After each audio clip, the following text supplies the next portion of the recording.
علی مولا علی مولا علی مولا علی مولا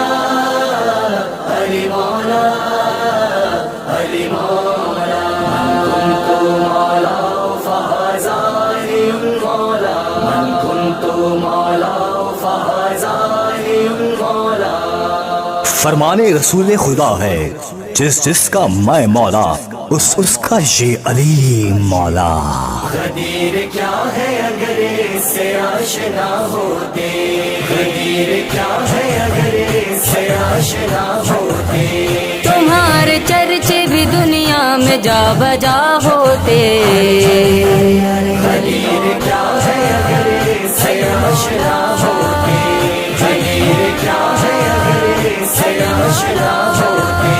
سمجھ میں آ گئی ہوتی اگر رسول کی بات سمجھ میں آ گئی ہوتی اگر رسول کی بات ابو تراب تیرے پہلے پیشوا ہوتے.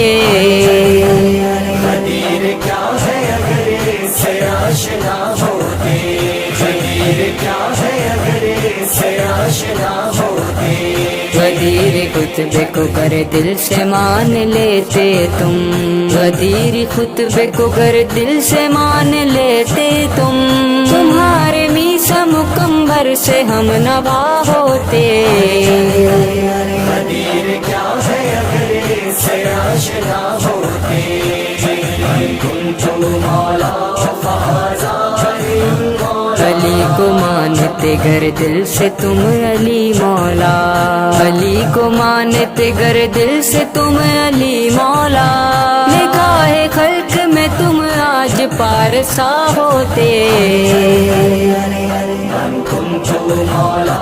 یا علی غدیر کیا ہے اگر اس سے آشنا ہوتے خفا نہ ہوتی اگر تم سے فاطمہ زہرا خفا نہ ہوتی اگر تم سے فاطمہ زہرا میری دعاؤں میں تم شامل دعا ہوتے. غدیر کیا ہے اگر اس سے آشنا ہوتے غدیر کیا ہے اگر اس سے آشنا ہوتے نہ ہوتے آج جہاں میں اگر یہ اہل عزا نہ ہوتے آج جہاں میں اگر یہ اہل عزا تو پھر یہ اہل جہاں مثل حرملا ہوتے. غدیر کیا ہے اگر اس سے آشنا ہوتے غدیر کیا ہے اگر اس سے آشنا ہوتے عہد میں چھوڑ کے جاتے نگر پیمبر کو عہد میں چھوڑ کے جاتے نگر پیمبر کو نظر میں احمد مرسل کے جان کیا ہوتے. من كنت مولا یا علی غدیر کیا ہے اگر اس سے آشنا ہوتے علی مزاج نہ ہوتی علی کی تیغ اگر علی مزاج نہ ہوتی علی کی تیغ اگر ناپ ہوتے جہاں میں نہ ارتضا ہوتے.